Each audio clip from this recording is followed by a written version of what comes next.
Cinematic একটা film, সেটা যে এক্সপিরিয়েন্স করবো আমরা, তো আমি একজন আর্টিস্ট হিসেবে তো আমার অবশ্যই খুবই ভালো লেগেছে।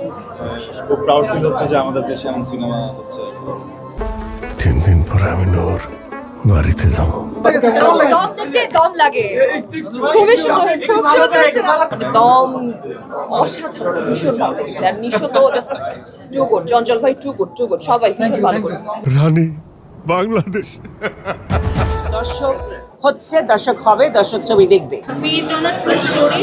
সো বাংলাদেশে এটাকে নতুন ধারা আমি বলবো যে শুরু হচ্ছে। যে এত সুন্দর পারফরমেন্স দিয়েছে, তার পাশাপাশি পূজাও অনেক ভালো পারফর্ম করেছে।